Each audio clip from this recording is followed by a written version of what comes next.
Yep, I am ready. I have a prop. Use. I'll share here just for the hell of it. I was going through some old peace files a while back, and I found this. I had decided to salvage after just about wearing it out, for 10 years or whatever it was. It's inside out. I got to turn it right side. I think I got longer. So that's why it's inside out. Good thing I'm taking time to show you this. Otherwise, the prop. Good morning, everyone. Good morning, everyone. If the last few stragglers can find their ways to the seat, we're going to get started here in just 1 second.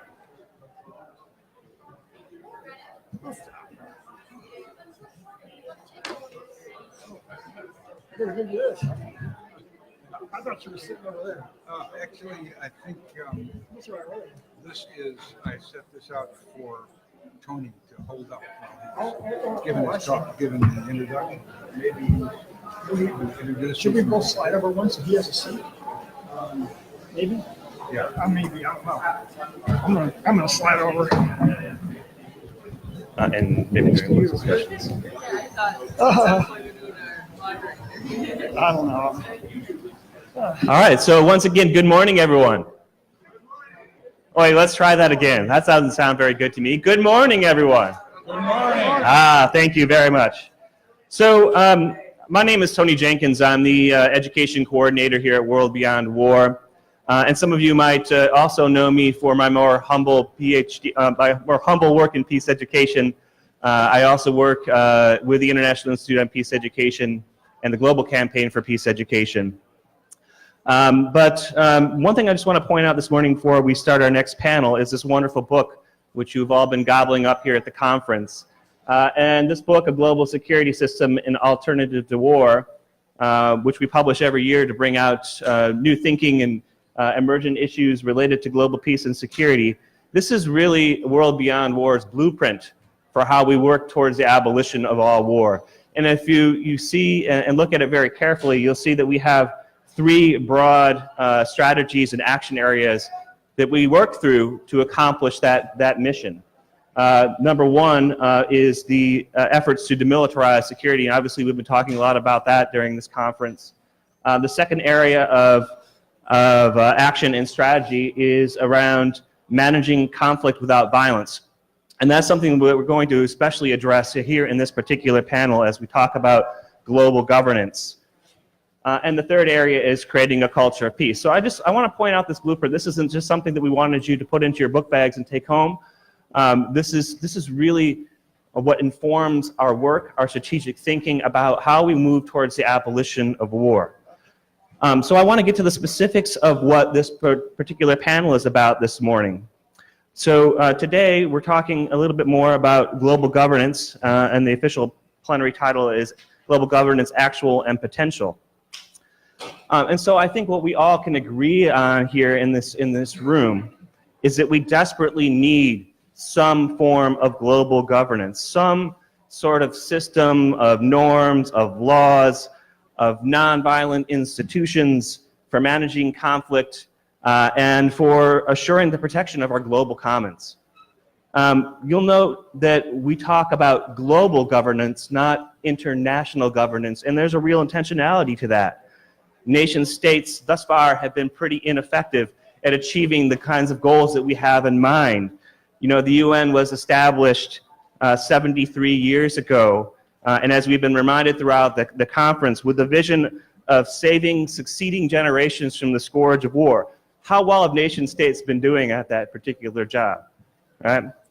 So obviously a key cornerstone of global governance is international law, right? So those customs, agreements, treaties, and institutions like the ICC and the ICJ that we use to adjudicate our differences.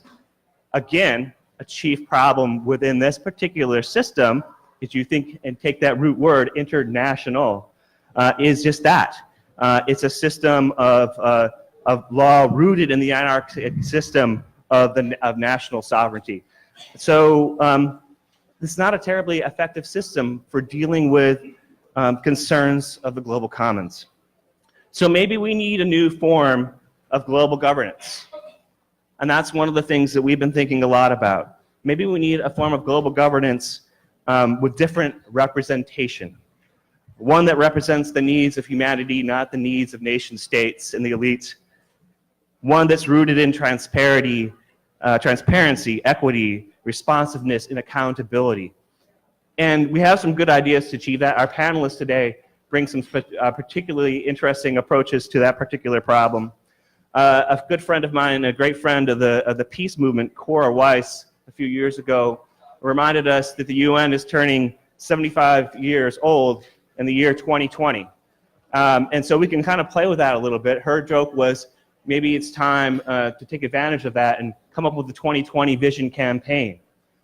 But I don't think we need a new vision. The whole idea of saving succeeding generations from the scourge of war, we just need to get our glasses so we can see 2020 to manifest that and make it a reality. So without further ado, I want to introduce our panelists who are going to help give us some ideas and vision for that. So we're going to hear first from Kent Shifferd, who, amongst other things, is a member of World Beyond War's coordinating committee. He was also one of the original authors of our blueprint book, A Global Security System. And he wanted me to point out just a few small important things. You can get more from his bio in your book. But some of the most important things that he's done that contribute to this particular topic, he's the author of the book From War to Peace, A Guide to the Next 100 Years.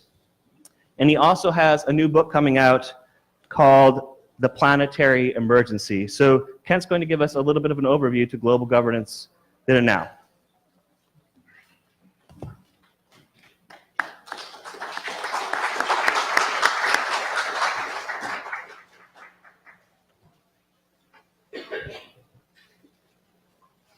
Thank you. I want to speak very broadly about global governance and the challenges ahead for evolving global governance.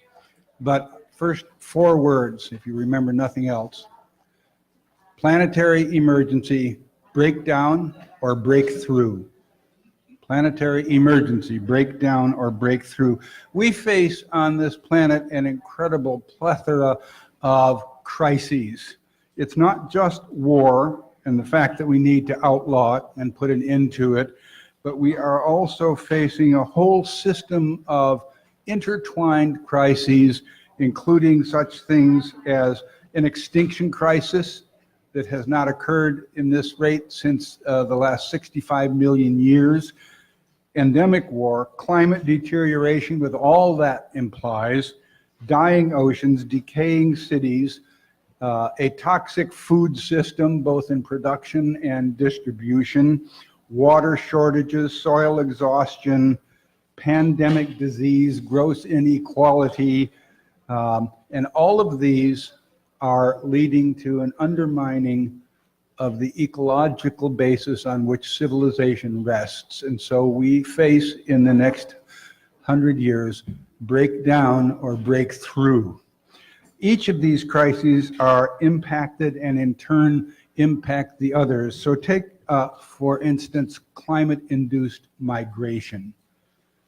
Experts are predicting that at least 200 million people are going to be on the move. We already have 67 million migrants, refugees. 200 million people are going to be on the move, and the upper limit of the predictions is 1 billion, or 1/8 of humanity. So already this is a recipe for violence, and we are not prepared to deal with this as we raise our national borders and make it more difficult for people to move. They're going to move. Already coastal Bangladesh is going underwater, and migrants are trying to get into India, and the Indians have built a wall, and they've already killed 1,000 Bangladeshis who have been trying to get through it. Think what's going to happen in terms of violence when the climate that produces the glaciers that feed the rivers that irrigate Southwest Asia and Southeast Asia, the Indus, the Mekong, the Ganges, these rivers that irrigate food for hundreds of millions of people, those are going to dry up. And then where are those people going to go? So together, all of these crises constitute a planetary emergency. There's ample scientific evidence to indicate that the kind of civilization we developed over the last 200 years, based on extraction and production and consumption, has put us on a fast track toward the collapse of civilization. People don't want to hear this, but civilizations have collapsed in the past. Where are the Romans now? And certainly our political leaders are unprepared and unaware of this. At the global level, we have institutions like the UN and its associated agencies, UNEP, UNESCO, the United Nations Commissioner and High Commissioner on Refugees. We have global treaties like the Paris Climate Accord, and these are the best tools we have, but they are underused, they're underfunded, and they're handicapped by a growing xenophobia. So how will we overcome these obstacles to a functional governance of our species? Because it is we humans who need to be governed, who need to govern ourselves. The other species would do just fine without us. Ask your local raccoon, and he wouldn't mind if you disappeared. Well, I think the first task is to rapidly educate that we are facing a planetary emergency, and it's coming on fast. We need to make peace with each other and with the earth before we destroy the earth and ourselves. And this will require a whole new body of international law of global governance, perhaps extending globally such initiatives as Ecuador's constitutional amendment giving legal rights to nature. I think the resource materials we need are at hand, including World Beyond War's alternative global security system, and literally hundreds, if not thousands, of other books and articles. I think we know what we need to do. And so the first task is to intensify the message on the core issue, that we are facing a global level planetary emergency of historic, indeed evolutionary proportions. And so we need to disseminate these educational materials. And then we need to provide the hope and confidence that we can overcome these obstacles and create a global governance system capable of addressing this new level of emergency. In short, we need to invent a new civilization, a civilization based on the fact that we humans are citizens of a single commons that is the earth. And that commons is finite, and it imposes limits on us. But the recent past is encouraging. Never before in the thousands of years of history, until 1899, had we humans come together to create global governance institutions. And that was the year that what's popularly known as the World Court was instituted. And since then, we have developed regional courts and then the International Criminal Court. We began to develop institutions for the first time to deal with global governance. The League of Nations, very imperfect. The United Nations, still imperfect.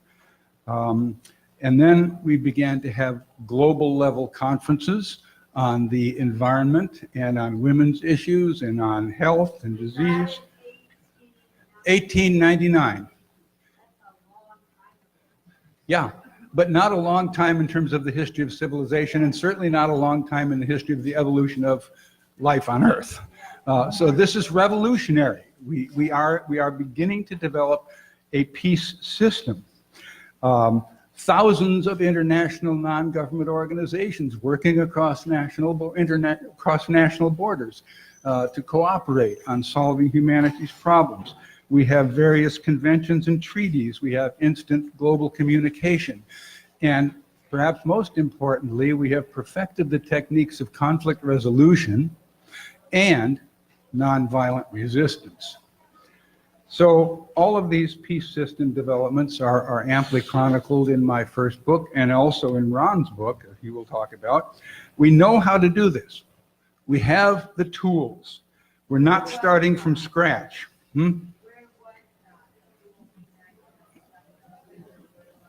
Where was it? Well, it's at The Hague.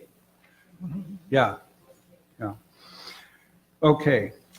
But we must do more than educate. We need to activate, because global governance is not going to come from above. It's going to have to rise from below. The existing elites cannot and will not provide the governance mechanisms that we need, because their power and privilege and profit come from this ruinous system in which we are presently, and I hope temporarily, stuck. So we'll need global citizens campaigns demanding through direct nonviolent action that power be taken away from this group of elites that Ernst Kallenbach called the looter elite, a wonderful term, the looter elite, and also from their captive politicians. Good examples of such campaigns include the ICANN campaign that produced the nuclear weapons ban treaty, earlier campaigns that produced the ban on landmines and cluster bombs and so forth, and the Paris Climate Agreement. So to conclude, we need to come together to define who we want to be on this planet 100 years from now. We can't go on as conquerors of each other and the earth.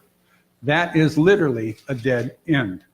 We need to recognize ourselves as fellow members of a single earth community. All of this will require imagination. We are called to reinvent civilization at all levels at once. We live on the hinge of history, the great turning point where we will either become Earth citizens as well as members of our national and local communities, or we will descend into global chaos. The choice is ours. Such exciting times. Thank you.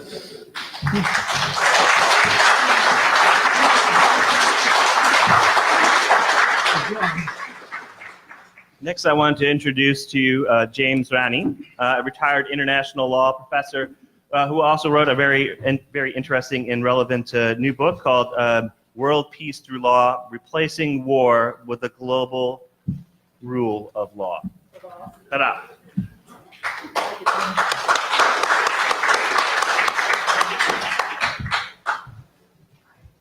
I thought I'd start by noting that I've been a peace activist since 1983. While I was cleaning out some files, I ran across this old t-shirt that I used to wear.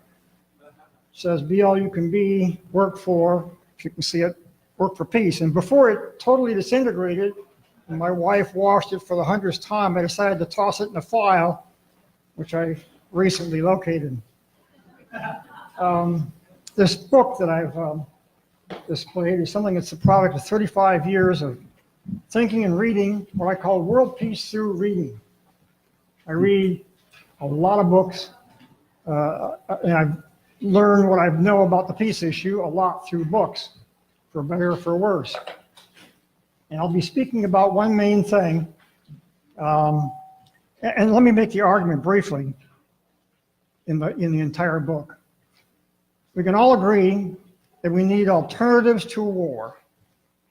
We need alternatives to war. And to me, that spells out global alternative dispute resolution. Global alternative dispute resolution. And that in turn contemplates compulsory international dispute resolution.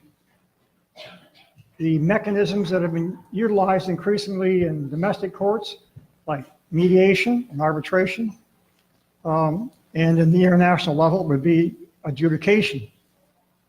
It will be immediately asked, I think, by anybody, what's going to make international dispute resolution compulsory?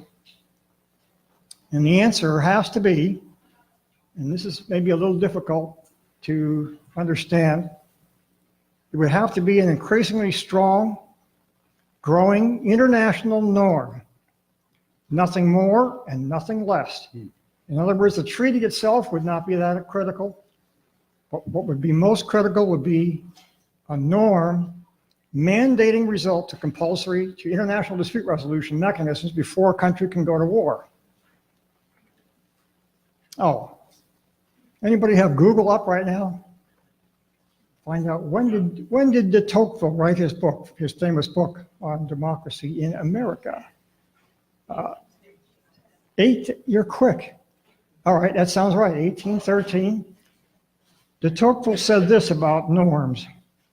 I am convinced that the happiest situation and best laws cannot maintain a constitution despite mores.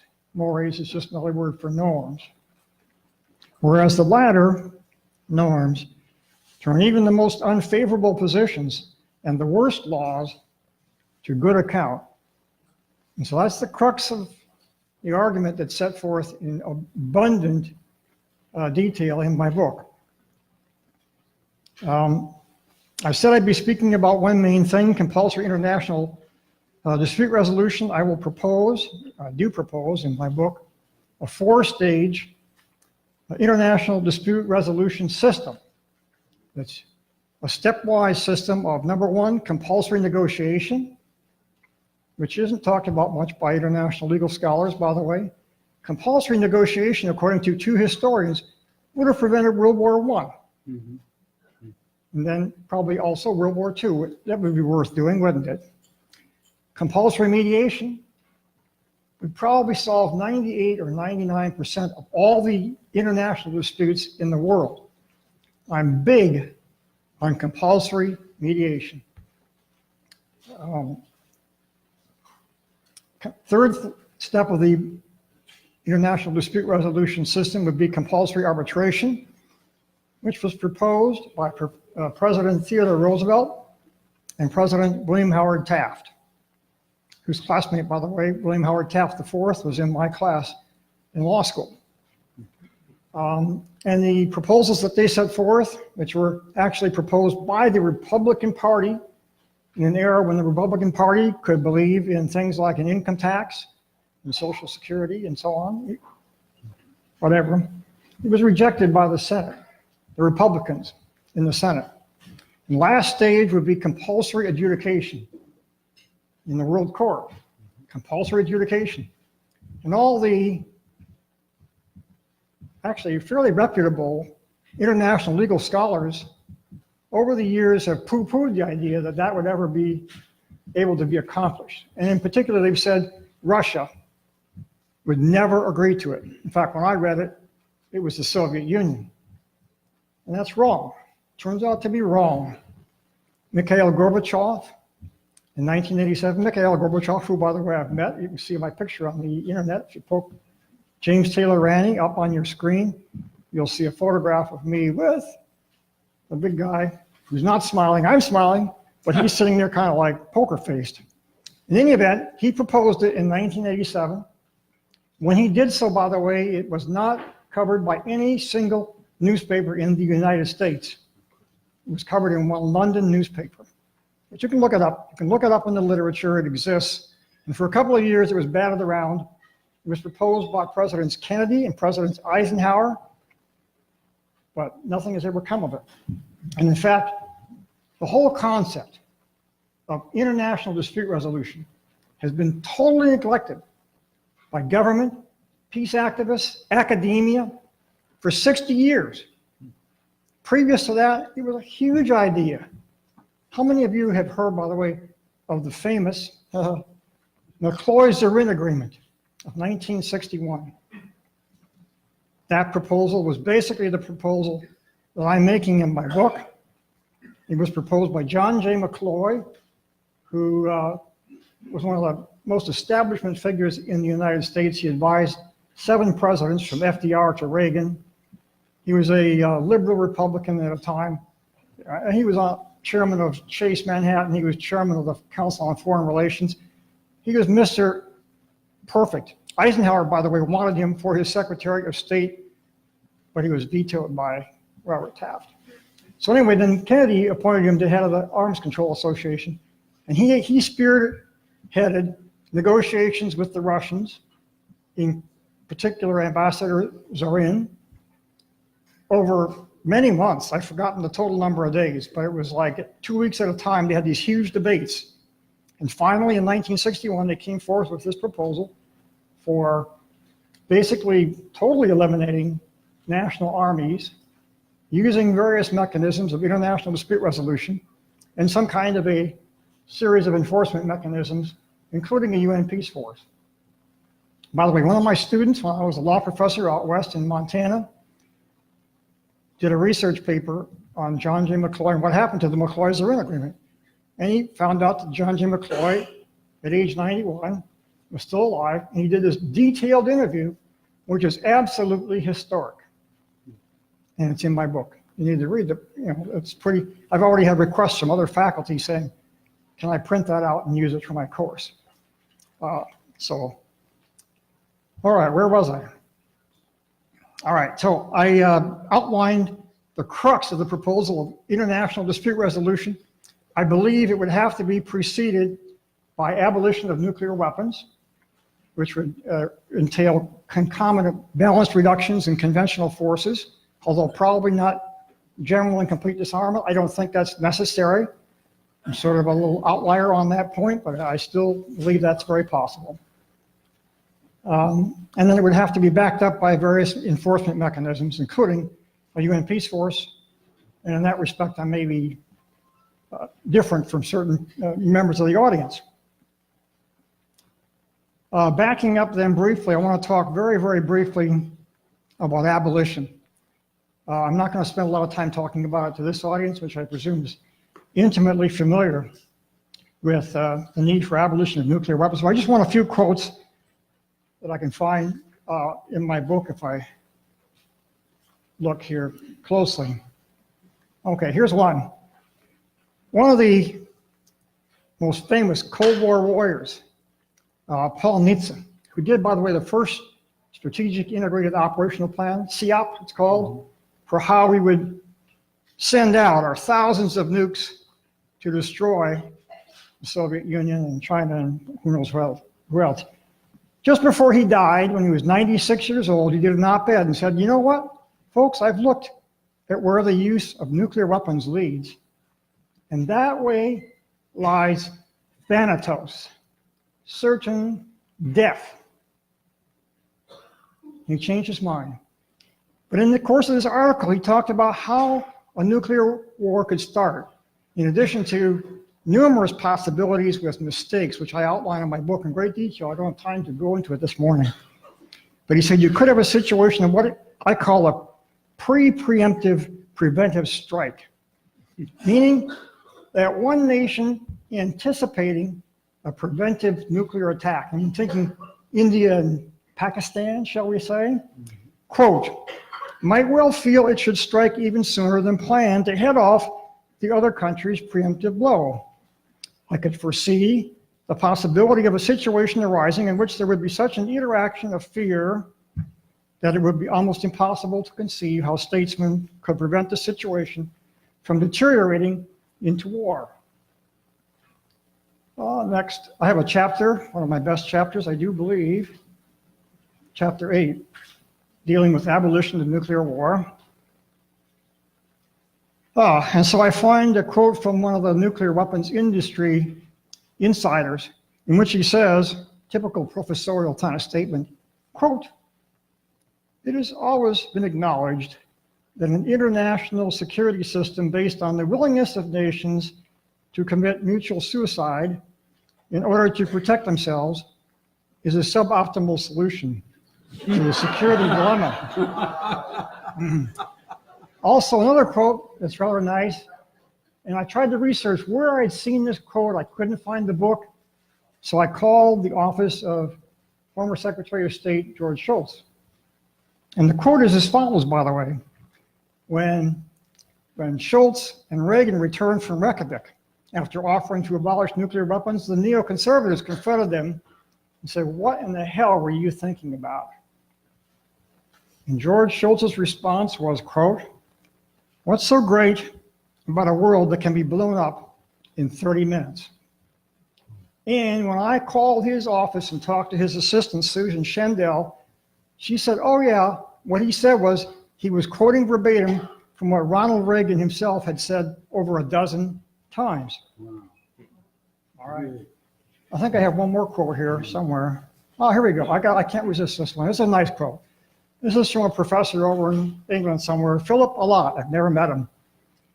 He talks about basically the true enormity of evil associated with nuclear weapons in a somewhat sardonic fashion. He says, in the 20th century, the crazy idea that the human race might not survive was treated as a suitable topic for rational discussion and rational decision-making.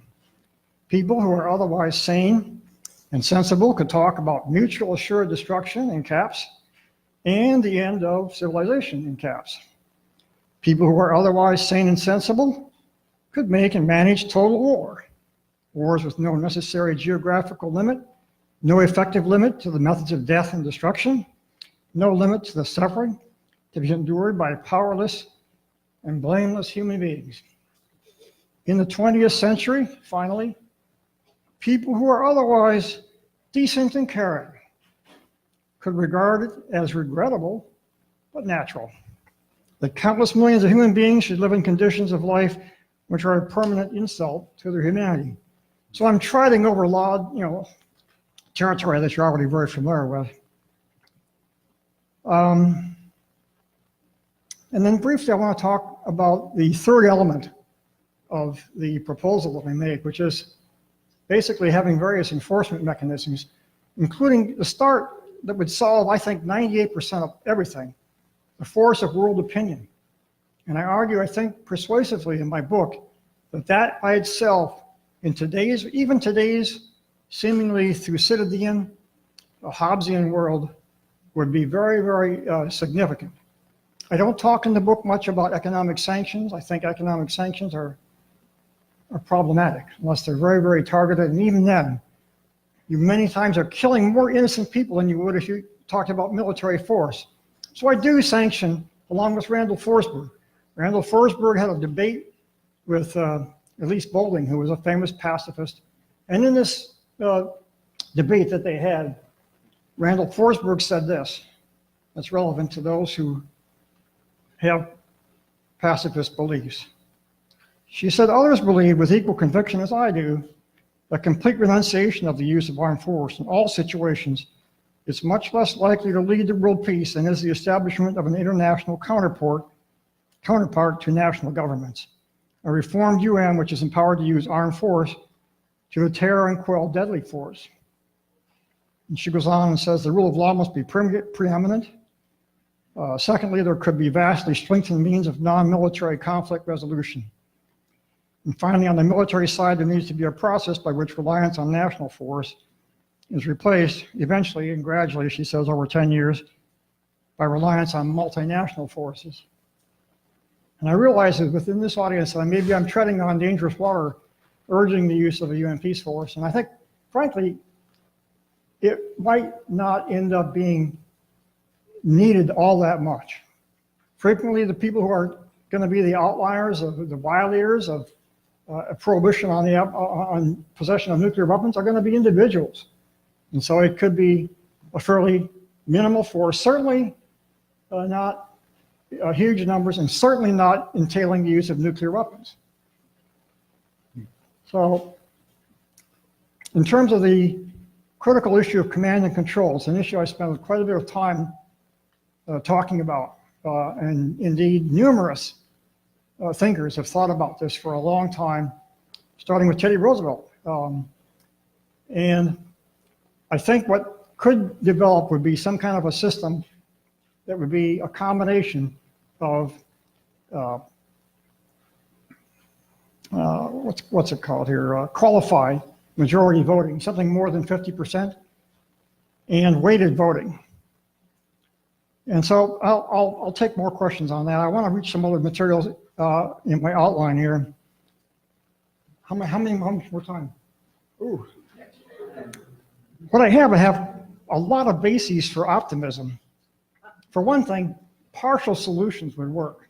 You could take, for instance, a world in which, let's say we adopt a non-use treaty, non-use of nuclear weapons. That would be analogous to what we did with chemical and biological weapons.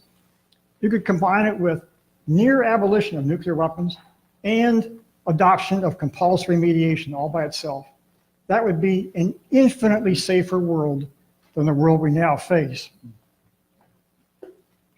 Last, I want to read some quotations on page 68 of my book, dealing with some bases for optimism. Einstein wrote in 1947, "Since I do not foresee that atomic energy is to be a great boon for a long time, I have to say that for the present it is a menace. Perhaps it is good that it is so. It may intimidate the human race into bringing order into its international affairs, which without the pressure of fear it would not do." A similar, almost identical quote from Dwight David Eisenhower in 1961.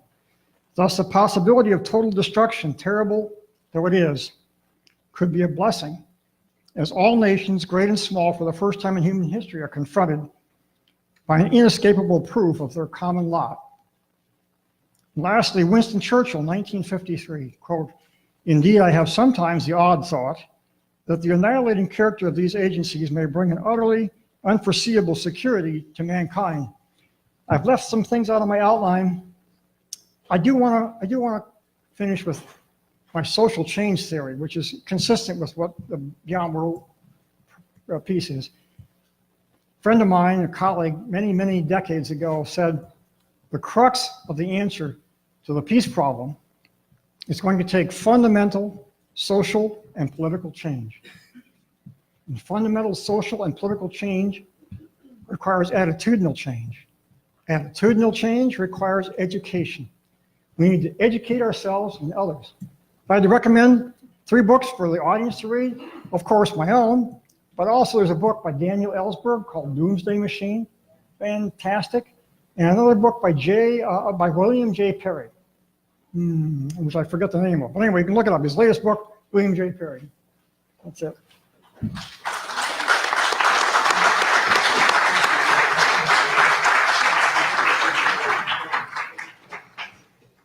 And lastly, I want to introduce Branka Marijan, who comes to us with a PhD in global governance, so we know she knows what she's talking about.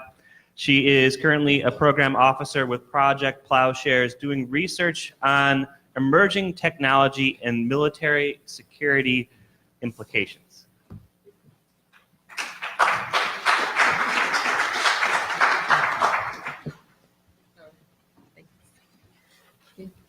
Thanks so much, everyone. I want to thank Greta for and the other organizers for contacting me to speak with you today. I really appreciate the opportunity to kind of step back and look at sort of the work that we do and in terms of its implications, as well as sort of to look at the trends of what we're seeing. So I don't think it's much surprise sort of if I identify 2 trends that we are currently seeing for you. One is sort of this rise of populist, nationalist, exclusionary rhetoric and narratives, and what is seen as sort of unsettling of this liberal global order. And then at the same time, and on the other hand, is sort of the whole slew of digital technologies, which have spread a particular tech culture around the world and has in fact impacted, I would make the claim, sort of how we do global politics and global governance and how we think about this. And it's brought forward all of these new actors that you can think about as, you know, these big global corporations, which now have the ability and power to kind of spread information quite quickly. So while, you know, unfortunately, populist nationalist rhetoric isn't new at all, what's new about it and what's sort of the novel challenge for global governance currently and for people in civil society interested in sort of peace and conflict issues is the ability of this information to spread quite quickly. And a lot of times there's misinformation. And this has contributed to sort of, you know, uncertainty and a questioning of the legitimacy of the very institutions of global governance that we've sort of, you know, invested time and effort in building. Because there is a questioning of the type of information that we're receiving, whether it's real or fake. So you can think about this sort of discussion of fake news and deep fakes. And so I don't know if you're aware of this, there's an application called Lyrebird, which is able to use to sort of use your voice. You train the system by repeating sentences, and then it's able to use your voice and carry on a conversation as if you were the one speaking. So what is the huge problem with that? So reporters have tested this, and they thought the perfect test subject to see, if it was really them or a computer would be to call their moms. And they thought my mom would certainly know if it was me. Unfortunately, from all the cases that I've seen, the moms actually didn't recognize that they were speaking with a computer and not their child. And so this really is, questioning the very fundamentals of how we do international diplomacy, and if we can't trust who we're speaking with on the other end, right? These are sort of novel challenges. I don't think we've had these to the extent that we have them now, and deep staking people's faces and then, having them say things they never said. So I think that you can very easily find video of Obama saying all sorts of stuff that he never actually said. So, and then what we also are seeing in places like Myanmar is Facebook for a very long time was quite aware of sort of some of the impact it was having in exacerbating the ethnic conflict there. However, being a corporation, being this sort of new social media kind of platform organization, it did not really consider the consequences and the implications of some of this technology. And indeed, there is sort of a questioning of how we can hold these organizations accountable for that. How can we hold, Facebook accountable for the lack of action in the case of Myanmar? And Myanmar is just one example. There's places around the world where Facebook and other social media platforms have been used to exacerbate violence. Now, it's not all bad. A lot of these digital technologies allow civil society and international organizations to gain insight into places that would have not simply been, previously possible. So we can have real-time data on conflicts that are happening. Peacekeepers can use that to, respond to a crisis. However, there has been this sort of wish to control data and control information, and some of it coming from a very good place. But what has happened, in fact, now that we're trusting algorithms more and more to make decisions in terms of the type of content that we see.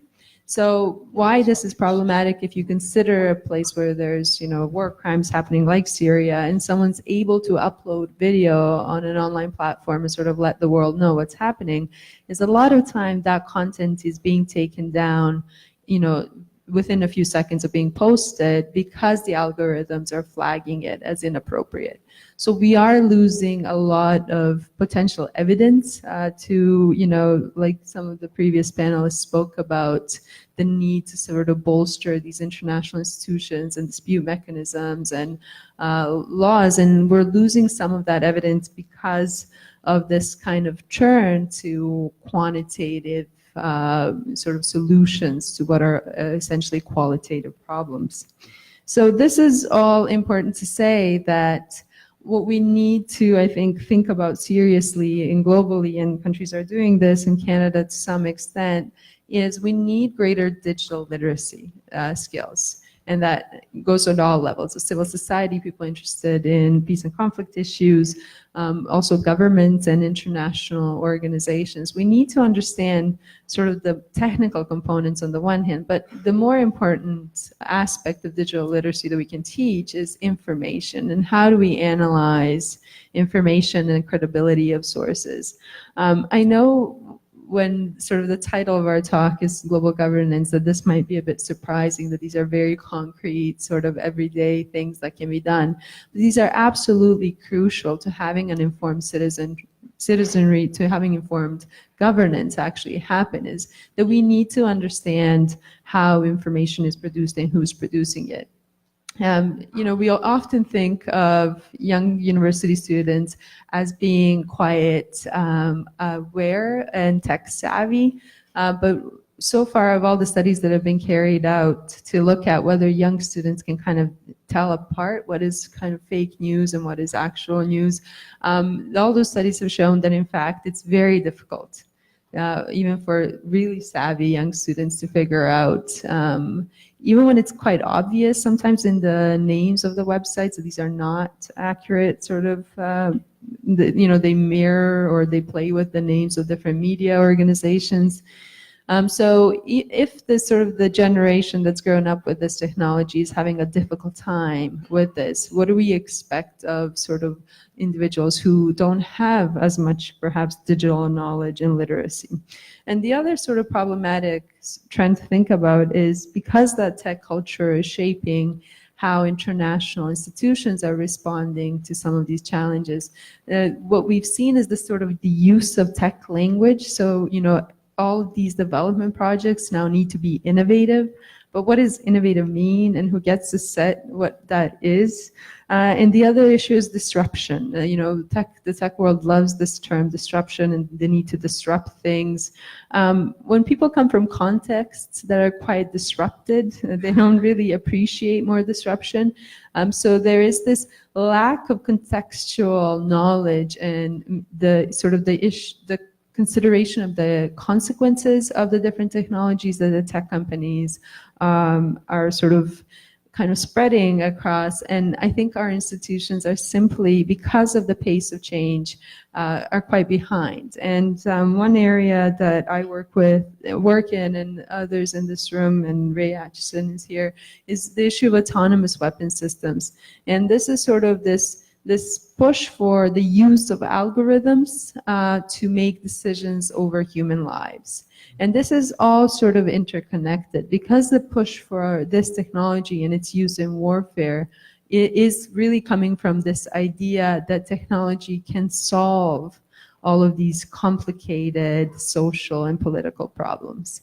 So I don't want to be all doom and gloom today. So I'm going to say that I think these technologies are value-free. I think there is nothing inevitable about how they're going to be used and how we can use them in terms of global governance.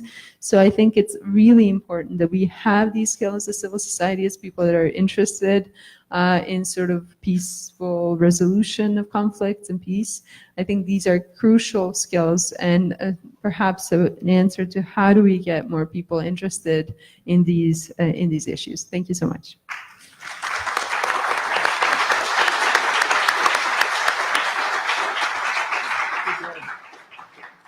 Thank you to all our speakers. We do want to have an opportunity for Q&A, but I'm compelled to interject as an educator a little bit of a different process for just 2 or 3 minutes. So the quote that James read from Churchill, I think is really fun. I want to repeat it for 1 second. So Churchill said, "Indeed, I sometimes have the odd thought that the annihilating character of these agencies may bring an utterly unforeseeable security to mankind." So I want to challenge the notion that that should be odd at all. Obviously, everyone in this room disagrees with that being odd. That is just the normative state of things. But we also have odd thoughts. And as an educator, I want us to challenge those. And we rarely get space in these kind of fora for reflecting and having real kind of a deep chance to challenge our own assumptions about the world. So what I want you to do for the next 3 minutes is just to turn to your immediate neighbor and share with them some of the odd thoughts that came up for you in this conversation, these presentations from our panelists. How did what they present challenge you? How did it maybe help you question some assumptions about how you think about global governance and international law and international peace and security? And then give just each other a chance, a minute, to share some thoughts and see if, rather than coming with the preconceived questions that you may have already had before you walked into this space today, see if collectively together you might come to some kind of new question that you could offer back to us and the panelists to advance our understanding of this particular challenge of global governance. So turn to your neighbor. We'll take the next 3 minutes to do that. I'm going to invite our panelists to do the same. Invite our panelists to what? I didn't hear that. We'll find out. Here's the crux of the issue for me. Yeah. Can I invite you all to come and do the same thing that I'm inviting them to do? Yeah. Okay. Yeah, okay. So we can all hear. So just move back a little bit so we can get in a mini circle. You just already did it. I know. Thanks. Okay, I was just saying the crux of the issue for me is that international law is very different from the law within sovereign states. Because in sovereign state law, I can't opt out. But international law, primarily treaty law, anybody can opt out of a treaty. So where is the sovereignty that compels? So can we have real international law, global level law, without a global sovereign? Without a world federal state? See, I used to be a world federalist 12 years ago.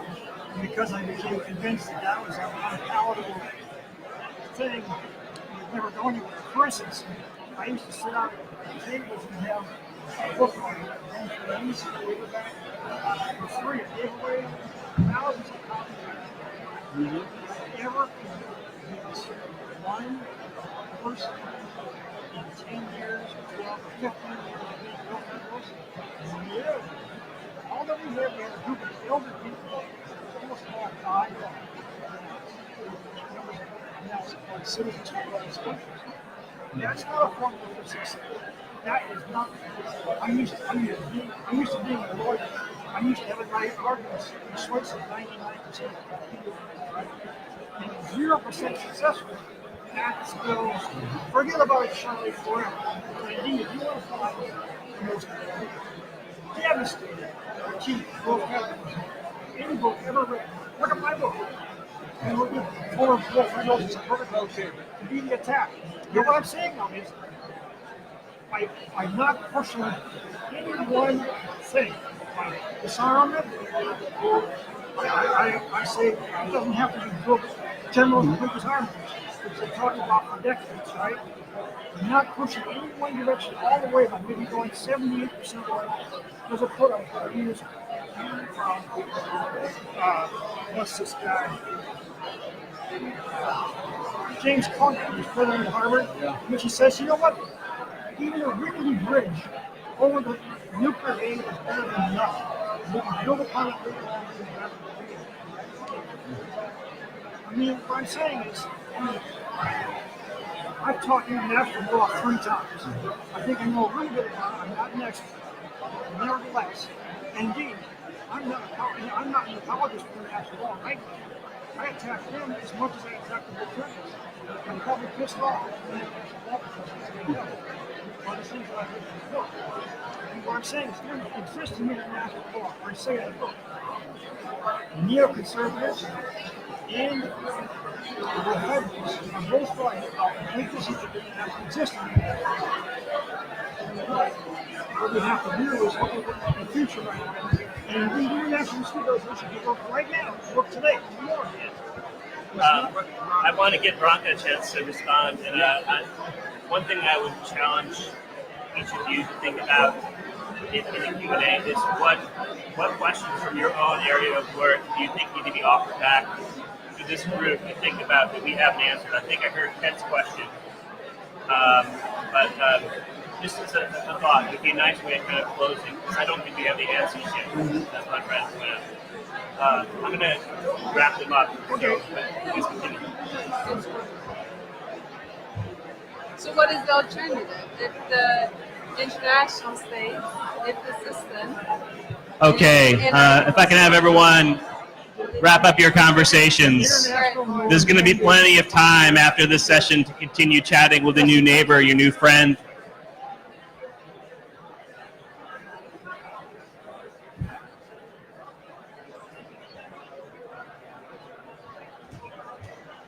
Lots of questions. It's not going to be a problem with questions. Let's try this one. Response.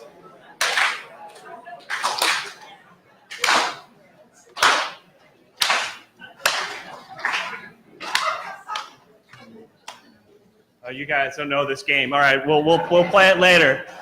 So I hope you had an opportunity to share some stimulating, pressing, challenging ideas with your neighbor. And now we have the opportunity to turn back and share those questions with our panel. And to let you know, too, I've actually asked our panelists to try to generate some questions because we came to the conclusion in our short conversation here that we don't still have the answers, and so we need more people to be working on the problem, and you are it. So they're going to present some of those questions as well. So we have Al and Charlotte are going to be floating around the room with the mics. Al and Charlotte, and so put your hands up if you're ready with questions. The mics are here.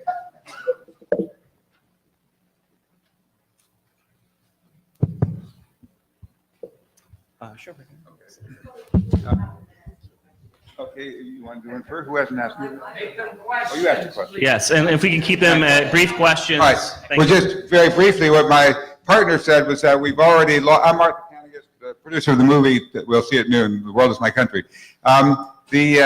She said we've already lost the media. They've already so controlled that. And during your talk, you were talking about how they can begin to control the internet. And if we lose that too, we're going to lose the most powerful tool for citizen interaction. So the question is, how do we begin to build from the grassroots up, bottom up, citizen-based global democracy before the forces of power and money make it impossible?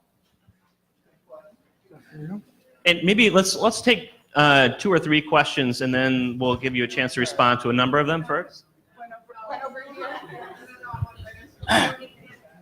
You don't want to do that. All right, go ahead and respond.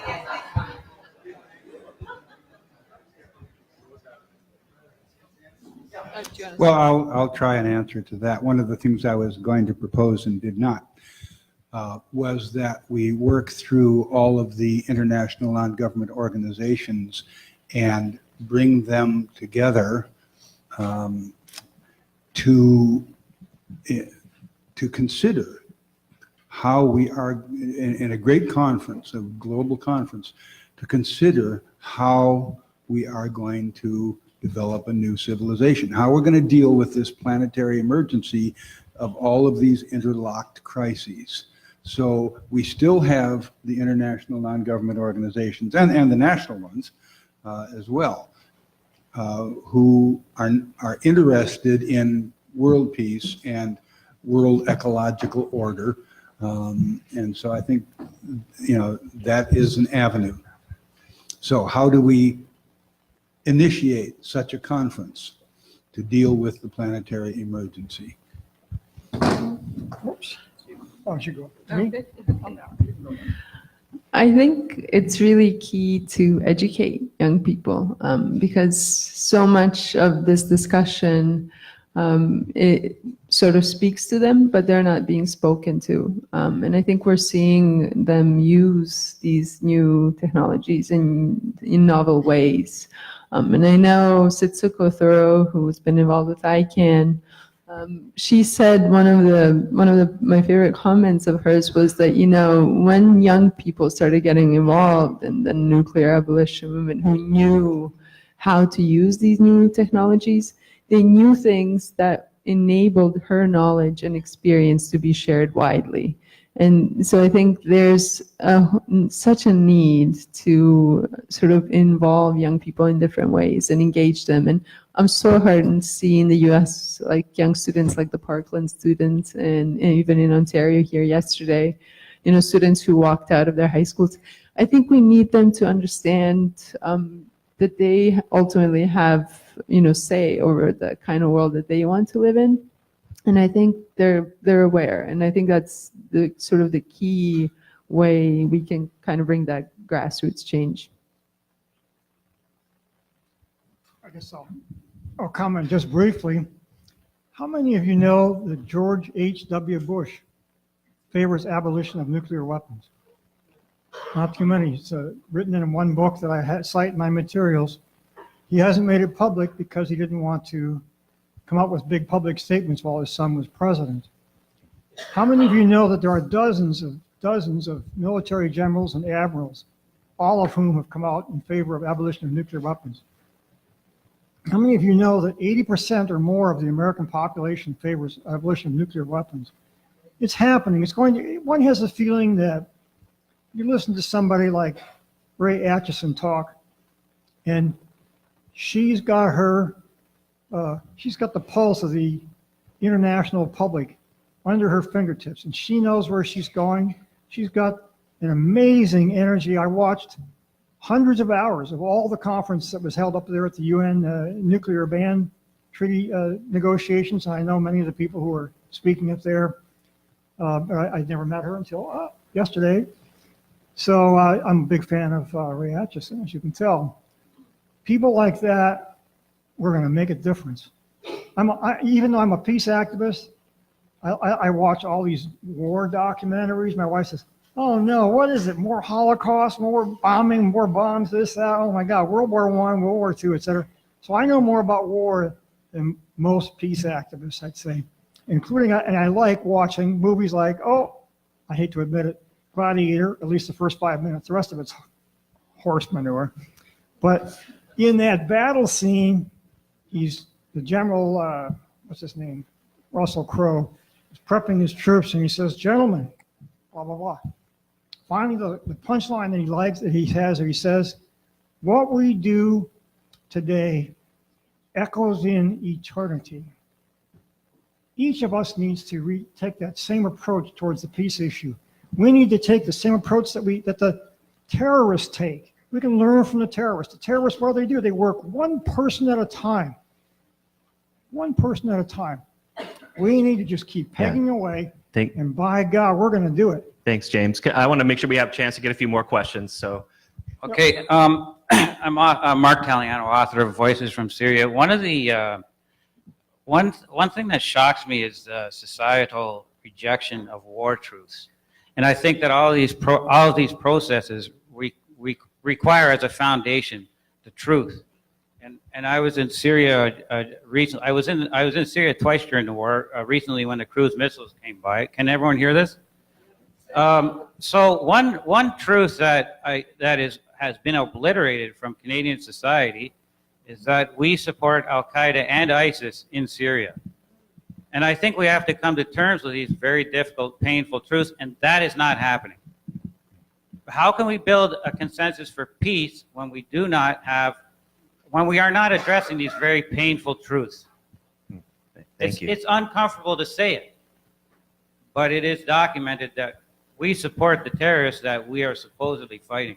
The war on terror is a total, complete fraud. Great. Thank you for your question.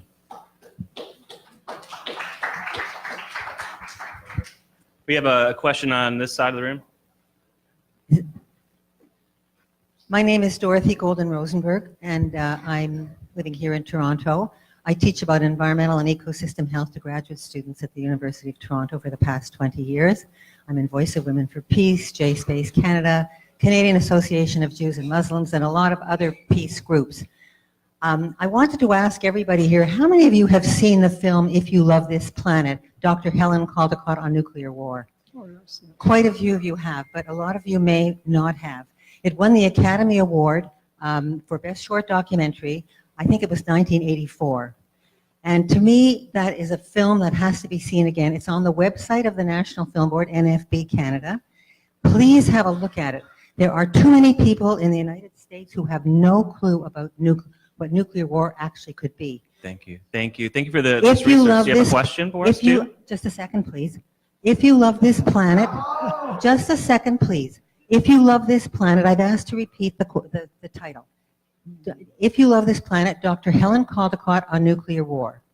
And have a look at it. It's online, and it really is so important to help educate people. People have said to me 25 years later that film changed the way they looked at the issues around nuclear war. Thank you. The other issue that I wanted to address was yesterday. Do you have a question? No. Yes, I do. I do have a question. How many of you here, and maybe on the panel, know that the spent fuel from the Canadian nuclear reactors was used to produce the plutonium that led to both India and Pakistan making their nuclear weapons? How many of you know that? How many of you talk about that? Because it's so important. And the question of nuclear power and nuclear weapons has not been addressed here, and I think that it's really important to bring it up. Let's add that into our inquiry. Thank you. And let's take another question from this side of the room, please. Questions, please. Hi, my question is for Branka. Thank you for your presentation. That wasn't a question, sorry. But it connects to this morning, and you were talking about social media, digital literacy, and so forth. And how do we engage in the kind of conversations that were encouraged this morning with others who may not share a peace-based perspective or so forth in that forum? Because sometimes that came up in our conversation, that social media presents a bit of a bubble sometimes. So that's my question. Thank you. Branka? Do you want me to answer? Okay. I think social media can be such a weird world in many ways because you can amplify the voices which you don't want to amplify. And engaging, I think I would advise against engaging with trolls and these other people who really are not interested in having a conversation, but are more interested in kind of spreading their message, and every engagement with them amplifies their voice. But I do think social media can be useful in sort of bringing people closer together and sort of showing different issues. I think I don't know if I have practical steps to do that, but I think you can build sort of a group of people. Some of these networks that we're involved in as a sort of an NGO really help us to get information and to get clarity on certain information and to disseminate that information much more widely. It is a skill set to use these social media, and you do need to understand, what will get the most, the most engagement and from the audience that you want. But I do think it's possible, and I don't think it should be ignored because of all the negativity. Because if those other voices aren't on those platforms, then that's all people are seeing. So I think it's really the message is just keep at it. Try and kind of highlight your concerns and your issues, and do it in a respectful manner and open manner. And I think people start engaging. I think that'll be it. I'd like to address that and Mr. Taliano's question as well. Each of us is a teacher.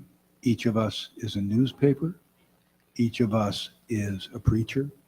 Each of us is a prophet. And each of us belongs to many different groups.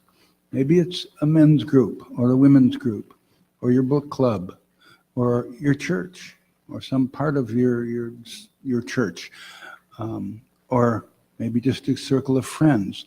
And we can raise these issues as individuals, doing it, as was suggested earlier this morning, by asking questions, and not being heavy with people and telling them they're jerks because they support nuclear war.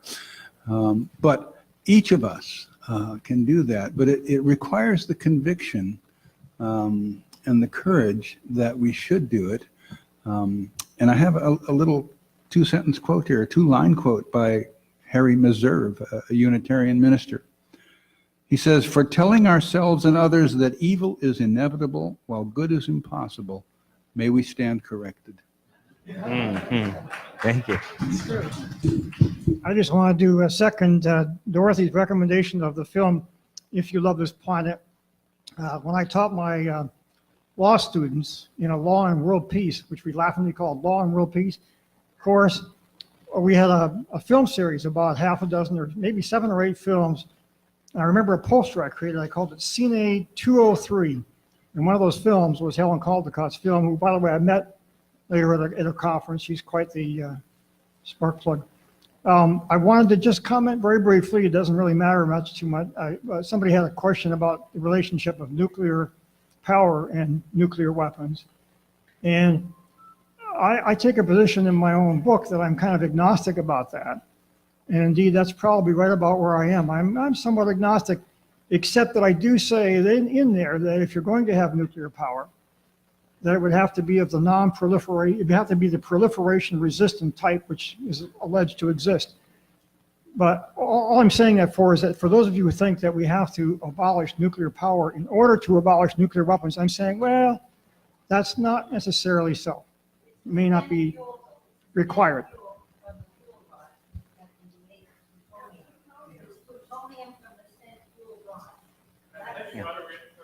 I understand. And the heavy water reactor is particularly easy to process.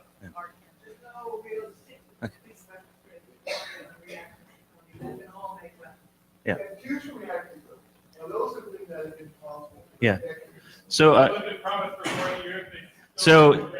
Yeah. So, so, ladies and gentlemen, I know this is an important, pressing topic. We're all deeply motivated by it, but maybe we'll have a conversation after this panel. I have time for one more question and then some wrap-ups and before we go off to lunch. And we have our last question from over here. Thank you very much. I want to thank the panelists for addressing some really important things. I'm a conflict resolution practitioner, so I really like the idea of, yes, push people to mediation, to arbitration, to resolve disputes. The fact that we all go out of this room knowing that war is not required, that we have many other ways to resolve the disputes on the planet. A lot of people don't know that, so talking about that and getting out there is important. I also want to say that getting organized and talking to each other about our strategies is really important. I think it builds a little bit on what you were saying, Branka, and I wanted to mention International Day of Cooperation is October 4th, and Lloyd Helferty, I don't know if he's here, but he's trying to get a coalition going that will celebrate that annually, so we can build in a positive way, because again, inviting people into positive movements for change is going to generate more excitement and momentum, I think, than dwelling on our fears of the worst. And so I will just mention to folks, if you didn't pick up a yellow sheet about the getting together 4:30 to 6 after the peace walk at Friend's House, 60 there, then it's here. And that's where we're going to talk about building the Canadian peace movement. And Lloyd will be there, Steve Staples will be there, we have lots of people be there. Thank you very much for the moment to comment and mention those, and thank you, panelists. Okay, so thank you for giving us that information. What I promised and I challenged our panelists is to give you, by way of closing, give you a question back to help us advance our understanding, our knowledge, and our thinking on this topic and challenging topic of global governance and international law. And so I'm going to give a couple announcements first to keep you in your seats, and then I'm going to give them their closing question words for us to walk out to lunch with. So just one thing first and foremost. Everyone knows that World Beyond War is not just about abolishing the current war or the next war, it's about abolishing all war, and we are one, if not the only organization in the world that is dedicated to that full abolition cause. And so I'm standing here as a representative of World Beyond War to put in a small little plug to say, we need your support, not just in standing up and helping fulfill our mission of abolition as activists and educators on the streets, but also to open up your wallets a little bit here and there and make a donation so we can continue to do this work. And then I just want to do a quick kind of schedule reminder, since we're out of this space most of the rest of the afternoon for a series of workshops, that next we have your box lunches will be available in the atrium. We have a series of optional lunchtime discussions that are held throughout the area here that I hope you'll enjoy. At 1:30 we have, and 1:30 and 3 o'clock we have a series of workshops that are taking place throughout the building. Many of those are on the 5th floor, so just be sure to look really carefully at where that room is posted. And then finally, we're returning here at 4:30 this afternoon for reports back from the workshops and our final session on energizing the war abolition movement. So there's lots of opportunities for us to continue the conversation that Lynn just mentioned. So then I want to now just turn it back over to our panelists for that kind of provocative closing inquiry, that question that will help us move this forward.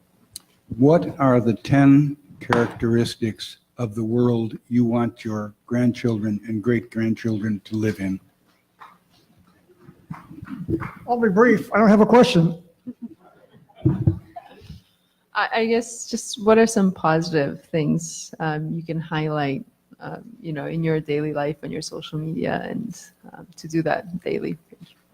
Thank you. And I'll point out that if you look at our book, the very first thing we begin with is putting forward a provocative vision of peace. And so it very much answers the question of what World Beyond War is about in terms of the world we want to create and that positive vision. So we challenge you with that today. Thank you very much. We'll see you back here at 4:30.